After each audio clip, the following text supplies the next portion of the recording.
So the goal of my channel is to foster an environment where we can openly talk about certain things. And up until this point, a lot of my content and subject matter has all been like social, right? I haven't talked a lot about my economic views and certain economic policies, right? And before I get into that, I just wanted to thank everybody who is currently subscribed to my channel, who supported me this early, right, in my journey. And I just want to thank you guys. I really, really, really appreciate it. And for all the new people here, my name is Greg Foreman. This is a Black conservative perspective. Please like, comment, and subscribe and support my channel. And most importantly, share a Black conservative perspective. Let's get into this. So a California state legislator had passed a bill to basically form a task force to study reparations, right? To see what the effects of slavery were on California and then make recommendations in terms of how to make that right. What type of reparations would be appropriate, if any. Now, when I saw this, I knew, okay, well, this is a perfect kind of segue for me to talk about a kind of an economic issue like reparations and what my thoughts on it are as a Black conservative. I'm just going to tell you straight off the bat, I do not support reparations. And the reason why I don't support reparations is for two reasons. One, out of principle and history, and two, out of the fact that reparations is not going to help Black people. It's just not, right? And I'll explain why. So let me start with number one, principle and history. Nobody alive today was a slave owner or a slave, Black or white, in this country, okay? Now, I do not believe out of principle that I, as a Black person, should receive money and compensation for something that I did not go through. Even if I'm 2 or 3 generations removed from slavery, right? I should get paid for something that I personally did not experience. Also, I don't believe that people whose ancestors were slave owners, I do not believe that they should have to pay somebody else or to suffer for something that their ancestors did. We live in a real world here. We don't live in a fantasy world where everything is supposed to be fair. Right? Life is not fair. Shit happens. Now let's talk about history. Slavery has been around for thousands of years. Particularly when people talk about reparations, they want to talk about paying Black people back for chattel slavery that happened in the 1600s, 1700s, 1800s. Right? And I personally do not subscribe to the mainstream slavery narrative. And let me explain what I mean by that. I did not subscribe to the main story, the unnuanced story that the liberal education tries to push on people in terms of how slavery actually worked, right? And this is kind of how the basic story is the white man from Europe went to Africa, kidnapped slaves, and brought them back here to America, and all Black people that in the Americas originated from Africa, basically. And then that's just kind of what happened. That's essentially the main story. And I'm smart enough to realize and do my own research and to realize it is a lot more nuance to that. What really happened is that slavery was already very prevalent back then, right? So, I mean, you look at the term slave comes from the word Slav, right? From the slavery that was happening in Eastern Europe. So you gotta look at, like, slavery was happening all over the world. So from a moral standpoint, slavery was not necessarily what it's seen as today, right? And when you look at the Atlantic slave trade, they called it a slave trade for a reason. The reason why is because when Europeans went to Africa for slaves, they did not have the ability or really the willpower to go into mainland Africa and snatch up and steal and kidnap slaves. Now, some of them did, but a lot of them did not have, most of them did not have the willpower to do that, and that was not efficient. What actually happened is that they traded their gold, weapons, jewelry, merchandise, textiles, whatever they had, they traded for Africans that was already captured by local tribes in African kingdoms, right? So most of these people that were enslaved were already slaves before they got to America, right? And that's part of the reason why I'm against reparations, because where does the original sin occur? We never had that conversation.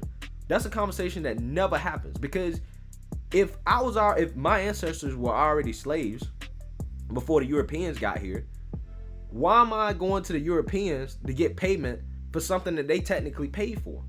If they paid for a slave and they traded for a slave, why am I going to them asking for payment when I need to go back to the original enslaver, which I need to go to Western Africa and Northern Africa and ask for my money? Because, I mean, really, in my opinion, that's what a lot of these people should be doing.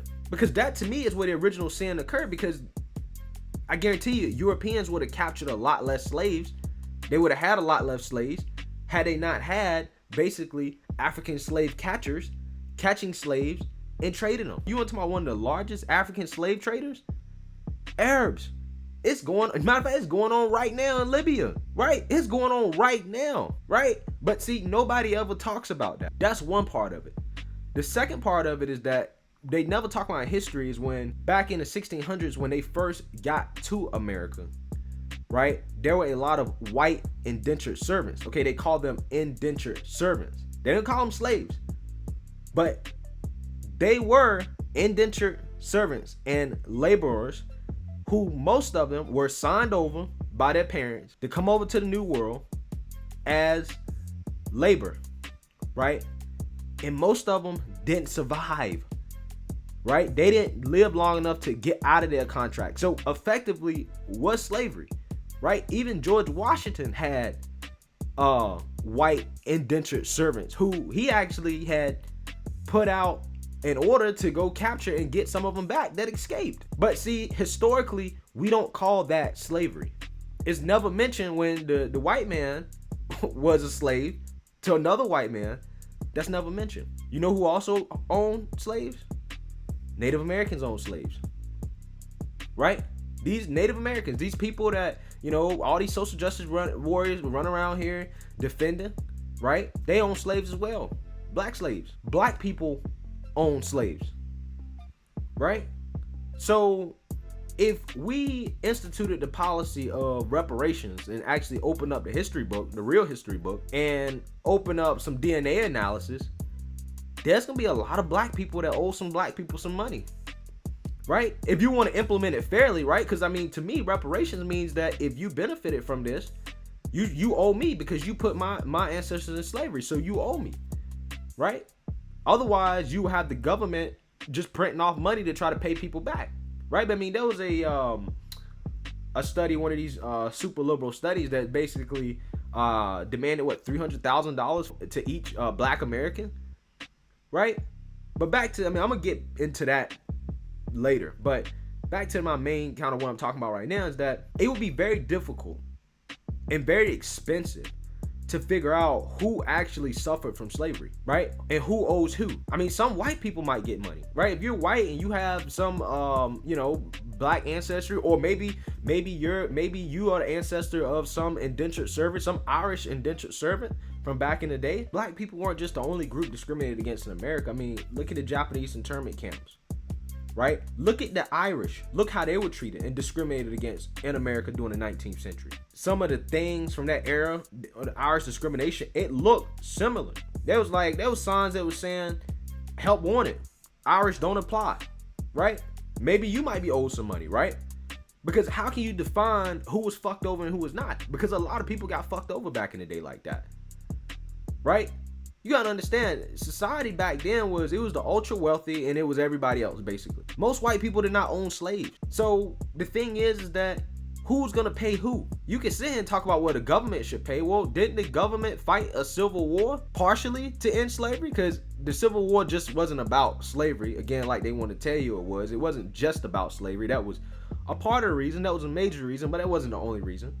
But regardless, didn't our government already fight a war to end slavery? Right? So now you already fought, the government already fought a war. Now you want more money? And keep in mind, none of these people went through slavery, right? These people that's asking for this went through none of that. And personally, considering that we cannot trace who actually went through slavery and who was affected by it negatively. To me, it is disrespectful to suggest that you are owed something for something you didn't go through. I really do. So yeah, I mean, to sum up basically my first point about principle and kind of history, I think that it would be very expensive to do DNA analysis and to look at real history to understand who was negatively affected by this practice of slavery, right? You had black slave owners, Native American slave owners, white people were indentured servants, who I would define probably as slaves, because in terms of all practice, I would define them as slaves, right? People may disagree with me on that, and that's fine. So again, I would have a hard time determining who actually got affected, right? Like if you're 1/4 white, do you get 1/4 of the reparations? Again, and also something else I want to mention, not all black people were from Africa. There were black Europeans that came over. There were black people from other places that came over, and not every black person in America is a descendant of a slave. So again, the amount of money that it would cost to actually determine who suffered from slavery and who didn't, and who's owed money and who's not, fairly, to make it just and right, would be so much. It probably costs more to do that than it would the actual amount of money you would receive. So now I want to get into my kind of second point on this, and why I don't think reparations will help. Let's say that you got paid this $300,000 or whatever, right? In my past life, I was in the financial service industry. I'm currently still a registered broker. So I understand how financial services work, financial literacy. I understand what it takes to build wealth. I've worked with client accounts that have over 10, 15, 20, 30, up to $100 million. So I understand what these people do to build wealth. And we don't have that mentality. Most people, if you give them that $300,000, they're gonna blow it on Richard Mille watches, on Gucci bags, on Dolce & Gabbana, on dumb shit that is not going to help them. They don't know how to build wealth. They don't know how to set up a diversified portfolio of assets, right? They have no idea what it would take to make that $300,000 go to $30 million or $40 million or $50 million. They don't know, right? They don't have the mindset to do that, right? And really, a lot of people want these reparations to get back at the white man. Only thing reparations gonna do, you're gonna take the money and then you're gonna give it right back to the white man. You give it right back to the person you took it from. Because we don't have our mindset right in terms of how to spend and invest our money. Those are the things that I'm thinking about when when somebody tries to talk to me about reparations. I don't think that reparations is gonna help because we don't have a mindset. This day and time, we live in a society where you have more opportunity because of the internet than you've anybody's ever had. Even people in poor neighborhoods have access to the World Wide Web, where you can literally hop on your phone and get access to any information that you want in the world. The reparations are already there. It's up to you, the individual, to go and seek and get those reparations, because waiting on the government to give you what you think that you're owed, if anything, is never gonna happen. But we live in the 21st century where you can start a YouTube channel. You can learn about how to invest. Investopedia. You can Google how to become a doctor. You can Google how to become a lawyer. You can Google how to become an engineer. You can learn how to code if you put time and effort into it. You can become a talented software engineer. You ain't got to go to school and pay for it. If you put the time and education in it, probably come out and get $100,000 a year job. But that's the type of mindset that requires self-responsibility. It requires you holding yourself accountable to develop yourself and to go get your own form of reparation. We have more opportunity than we've ever had. We do not have to sit and beg people for money for something that we did not go through. Technology has enabled everybody in this country to have an opportunity, right? And I truly, really do believe that, because I've seen it.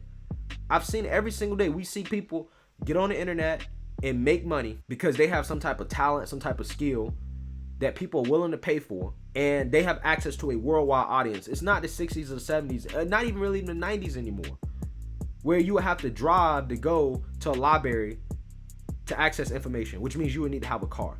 Everybody got a smartphone. So yes, because the gap in technology has closed so much throughout the century, I do believe that it is possible and practical, right, to get your own reparations, because there's plenty of money out here to get, right? There's plenty of resources and things to take advantage of. You just have to educate yourself on how this stuff works.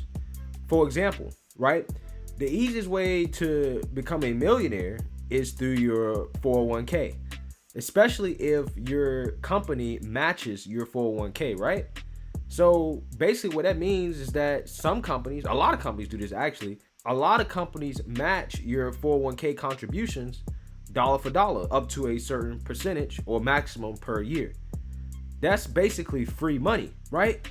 So as that grows over time, you can take that money that you have in your 401k and use that as collateral to start your own business, or to buy your first rental property, or you can just keep saving it, right? Like, you're getting free money from your company contributing to it, right? Those are things that we have to educate ourselves on, and you have to learn in order to be able to get ahead in this society, right?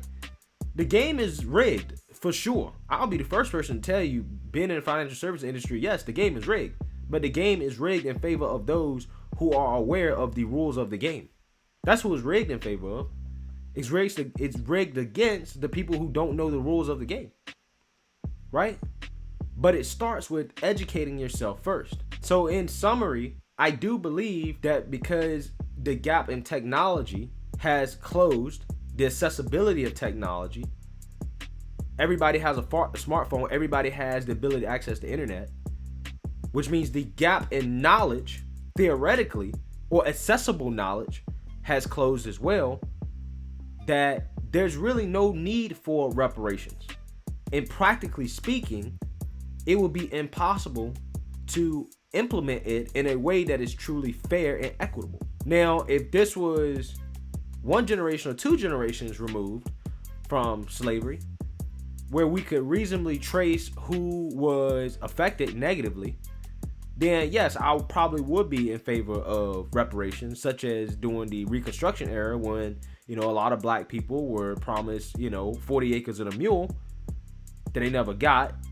I would be in favor of that, right? During a period like Reconstruction, because you could reasonably trace who was negatively affected and who wasn't. But because we're so far removed and the gap in technology accessibility has closed so much, the only thing that's stopping you from getting your own reparations is you. That's the only thing that's stopping you, right? Hard work, sacrifice, right? Doing what you got to do. Putting your head down, being financially conservative, not spending your money on dumb shit, building, appreciating assets. Stop buying depreciating assets.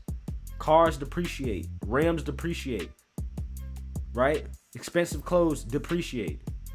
Buy things that appreciate in value, right? It's a very simple game. It's not a hard game. It's very simple to understand. The layman can figure it out and can make it work, right? But it takes eternal effort to take responsibility for your own education. You can't depend on the government to educate you, just like you can't depend on the government to give you money that you think that you are owed. So that's my opinion on reparations. Let me know what you guys think. Do you agree or disagree with my views on reparations, and why or why not? Again, I want to hear all perspectives. I want to hear the people that disagree with me, because I want to have a conversation about this, right? And I'm a lifelong learner, and at the end of the day, dissenting opinions just allow me to challenge myself. So let me know in the comment box. Please like, subscribe, and most importantly, share a Black conservative perspective. Peace.